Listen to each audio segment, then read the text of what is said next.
Bonjour, je vous fais cette vidéo pour vous parler de ma pile à lire du mois de juillet. Je l'ai catégorisée en plusieurs catégories justement. Il y a tout d'abord ceux qui sont dans ma palle personnelle que j'aimerais voir dégager parce qu'ils sont là depuis plus ou moins longtemps.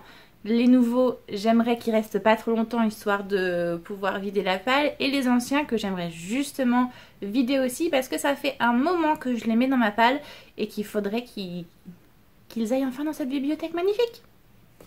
Et il y a aussi ma palle du coup professionnelle qui vient de ma médiathèque. Il y a les nouveautés que j'aimerais lire le plus vite possible pour pouvoir les mettre disponibles aux adhérents. Et il y a ceux que j'ai empruntés parce que je suis curieuse de les lire. Je vais commencer avec ma palle personnelle.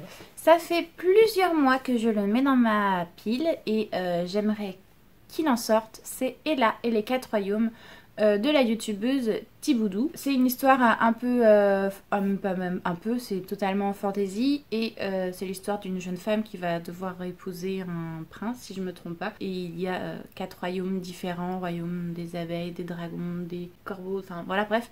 Il y a plusieurs royaumes et on va se retrouver dans ce monde avec elle. Ça a l'air jeunesse et assez court mais en fait je l'avoue totalement, hein, je l'avais déjà mis dans mon mois de juin, mais mon mois de juin était tellement complet entre Disneyland, le Hellfest, les vacances, la famille et tout, que j'ai pas eu le temps de le lire tout simplement. Donc je le mets en espérant pouvoir le lire ce mois-ci, au mois de juillet. 3 romans graphiques que j'avais aussi mis dans mes anciennes palles, c'est À volonté de Mademoiselle Caroline et Matou, donc du coup qui parle plutôt niveau féministe de comment on nous regarde quand on mange à chaque fois, comment on est critiqué par rapport à ce qui se trouve dans son assiette, que ce soit gras, healthy ou autre. Il y a Rien à perdre qui pareil traite d'une jeune fille avec des formes et du coup du regard de la société sur ça. Et il y a Ta deuxième vie commence quand tu comprends que tu n'en as qu'une, du coup qui n'est pas dans la même ambiance. Mais ces 3 livres font partie de ceux que j'avais achetés au salon du livre de Montaigu et que je n'ai toujours pas pris le temps de lire et que j'aimerais bien enfin me mettre dedans. Alors j'ai pris ce livre, et oui c'est mon petit craquage du mois dernier, Vampiria tome 3, La cour des ouragans.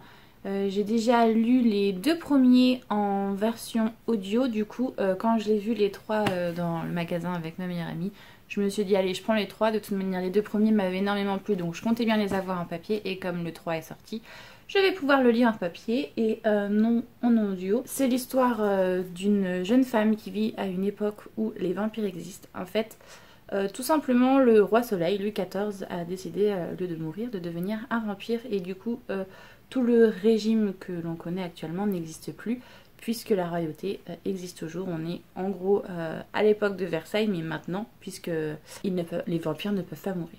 Enfin bref, c'est pas mal du tout. De toute manière Victor Dixon, j'adore son style, j'adore ce qu'il écrit. Je les ai tous achetés quasiment, Cogito, Phobos, Extincta et là La Cour des Ténèbres. Alors que Phobos, j'ai que le tome 1, j'ai pas les autres, mais je compte bien les acheter par la suite parce que je dois d'abord lire ce petit pavé. Je ne l'ai pas là, mais je vais l'emprunter aussi à la médiathèque. Je fais un challenge de lecture avec Héloïse Michaels. Le tome que j'ai décidé de lire ce mois-ci en tome bonus, c'est Dune. Et en plus, j'ai le DVD, donc je vais pouvoir comparer du coup le titre littéraire et la datation qui a été fait au cinéma. Je compte bien l'emprunter à la médiathèque et pouvoir faire un avis critique sur les livres. J'ai fait de nombreux achats, mais du coup les murs ne sont pas extensibles et il y a de nombreux livres qu'on doit se séparer. On fait 2 catégories, on fait ceux qu'on va mettre en vente, on va faire une braderie par exemple le 19 juillet. Et on a la catégorie destruction, les livres qui sont beaucoup trop abîmés ou beaucoup trop vieux et qui du coup n'ont plus d'intérêt et ceux-là ils vont directement dans une association qui recycle le papier. Donc il y a des livres qui devraient partir en vente et à chaque fois on a l'autorisation de pouvoir regarder et se servir avant les adhérents pour pouvoir les acheter. Et j'en ai sauvé quelques-uns, enfin sauvé non, mais du coup il y en a plusieurs qui m'ont intéressée. PTSD, c'est l'histoire d'une jeune femme qui était une tireuse d'élite et là visiblement dans ce que j'en ai compris c'est comment se retrouver du coup après la guerre quand on n'a plus besoin d'elle. Et les illustrations m'ont pas mal plu. Donc du coup je me suis dit prends-le, tu liras et puis au pire si ça te plaît pas, tu le mettras dans une boîte à livres. Et puis il y a en sautant dans le vide les 5 tomes que j'ai récupérés. Alors je me suis pas trop pareil attardée, j'ai juste vu que c'était de l'acrobatie urbaine et ça avait l'air pas mal du tout. Ça a l'air de parler de 3 jeunes, la fille et les 2 garçons qui sont là, et je pense que ça parle de leur amitié et des péripéties vont leur arriver. Je me suis pas trop attardée sur le récit, mais quand j'ai vu cette série, elle m'a attirée. Donc maintenant, je me pose plus de questions, je la prends et je verrai bien pour un peu. J'aurai une très belle surprise sur ce que cela va être. Dans le même genre, je me suis fait avoir par la couverture. Voici Isabalae. Je sais plus comment ça se prononce. Mais c'est l'histoire d'une jeune fille qui part sur la route avec le fantôme de son père. De ce que j'ai compris, il va y avoir toute une histoire de vengeance. Et donc j'ai les 6 tomes. Et j'ai hâte de le lire. C'est des BD très courtes, hein, d'une 50aine de pages. Donc je pense que ça va aller assez vite. Et puis pareil, si la saga me plaît pas, au pire, je les mettrai dans une boîte à lire. Parce que je compte pas les vendre, vu que déjà de 1 je les ai pas achetés, ils étaient à ma médiathèque. Et puis deuxièmement, comme vous le voyez là, ils ont des marques comme quoi ils appartenaient à une médiathèque. Et en tant que collectionneuse de livres, je sais que ça ne fait pas plaisir quand les livres ne sont pas nickel neufs. Donc du coup, je le mettrai pas à vendre, je le mettrai sûrement dans des boîtes à lire si ça me plaît pas. Puis si ça me plaît, je les garde tout simplement. Que j'ai fait la pile personnelle, j'attaque ma pile professionnelle entre guillemets. Il y a une nouveauté, le mandala de feu qui va arriver dans ma médiathèque. Ça a l'air d'être la biographie d'un artiste peintre très connu mais que personnellement je ne connais pas. Du coup je me suis dit allons-y gaiement. En plus ça n'a pas l'air très on n'a pas l'air d'avoir beaucoup d'écriture, plus illustré que écrit. Donc je pense que je vais le lire facilement. Les nouveautés aussi qui ont attiré mon œil, The Dread of the Seoul Station. Alors je sais pas trop l'histoire, je sais juste qu'il y a l'histoire de 2 mondes différents et ce jeune homme aurait été enfermé dans un autre monde. Il revient sur Terre avec une puissance du coup décuplée. J'ai pas tout suivi. Mais ce qui m'intéressait surtout, c'est qu'à l'inverse des mangas traditionnels, à l'intérieur c'est en couleur et ça change beaucoup et du coup je voulais voir. En plus si je me trompe pas c'est un kabook, donc ça veut dire que c'est un manga coréen et ça change du japonais, donc je voulais voir aussi s'il y avait des différences de style ou d'écriture entre les deux. Donc je me suis pris aussi ce manga-ci qui a l'air d'être une dystopie sur des jeunes gens qui seraient du coup les élus pour sauver la planète. Je n'ai pas trop regardé le résumé. Il y a pareil un style plus basé je pense sur la pictographie que sur l'écriture. Et donc du coup je me suis dit allons-y gaiement. Ensuite il y a Moon River de Fab Caro. Je sais pas du tout de quoi ça parle mais ma collègue responsable du rayon BD m'a dit écoute j'ai passé un excellent moment à le lire, il est très cool, donc vas-y lis-le, comme ça je pourrais avoir un avis parce qu'en général on n'est pas toujours d'accord. En fait il y a des sujets sur lesquels on est tout à fait d'accord, on est en mode cela c'est un coup de cœur et après on a des énormes divergences en mode ça j'ai adoré, ça j'ai détesté. Donc du coup elle voulait avoir mon avis sur celui-ci. Pareil celui-ci elle voulait avoir mon avis, c'est de la jeunesse. Le cœur de ferraille. Je n'ai pas trop regardé c'est quoi dessus, j'ai juste cru comprendre qu'en fait c'était la planète Terre à l'heure actuelle, mais en gros les robots sont nos amis dirons-nous, nous cohabitons avec les robots. J'ai vu surtout que c'était l'auteur Becca, et Becca en général j'aime beaucoup ce qu'elle fait, donc ce qu'il fait, je sais même pas son genre, mais tout ce que je sais c'est que en général j'apprécie les romans graphiques de cet auteur. Donc voilà, je me suis dit, Laurence a aimé, c'est une auteure ou autrice que j'adore. Ensuite, il y a des nouveautés, mais ce sont surtout des suites. Absolument normal, tome 3. C'est l'histoire d'un garçon qui est dans une planète où tout le monde a des pouvoirs alters, un peu à My Hero Academia quoi.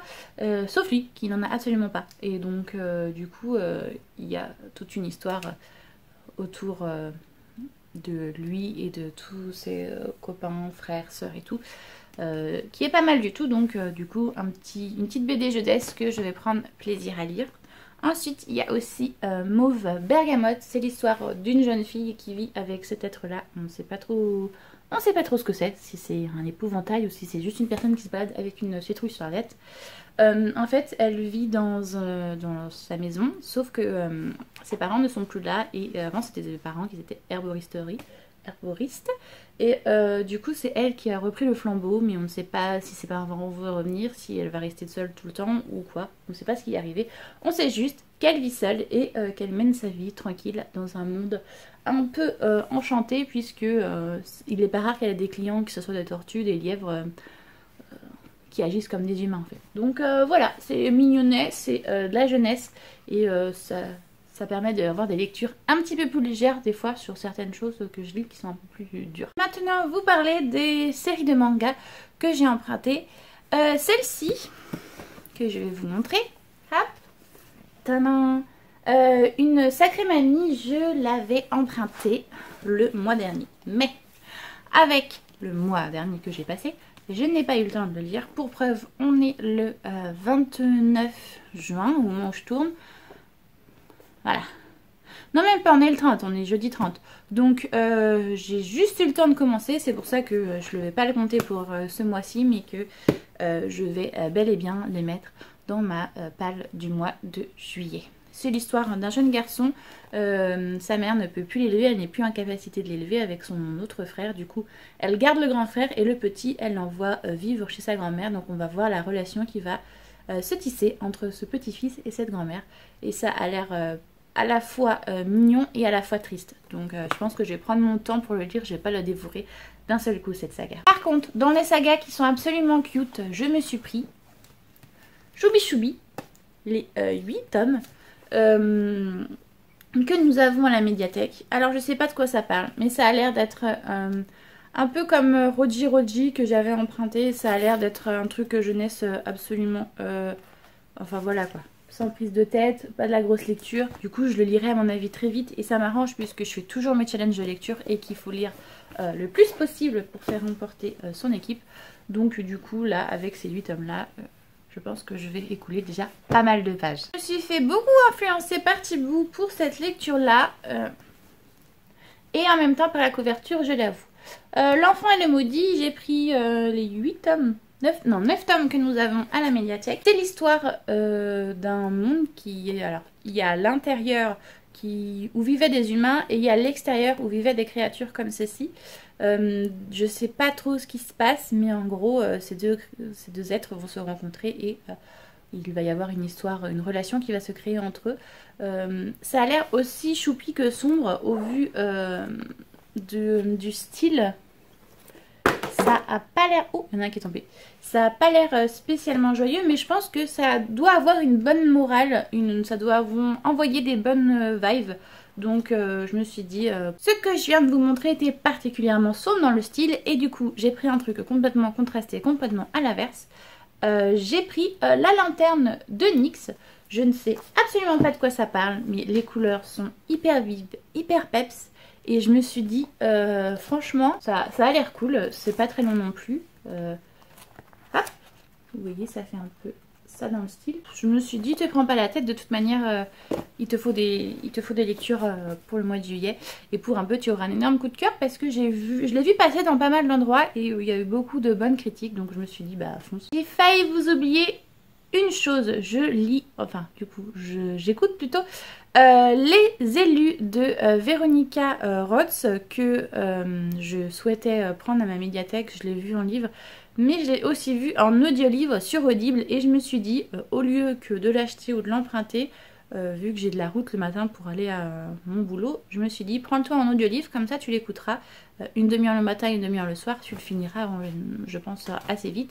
Donc du coup, je vais aussi, au mois de juillet, pas lire mais écouter les élus. Voilà, je vous ai fait le tour de ce que je compte lire ou écouter ce mois-ci, au mois de juillet. S'il y a des livres qui vous intéressent, on peut en parler en commentaire ou que vous avez déjà lu. Si vous souhaitez partager avec moi aussi votre palle du mois de juillet, il n'y a pas de souci. Il y a de la place pour ça dans l'espace commentaire. Si vous avez aimé cette vidéo, ça serait très gentil de liker, de la partager. Et si vous souhaitez voir mes prochaines vidéos, abonnez-vous. Je vous fais tout plein de gros bisous. Bye.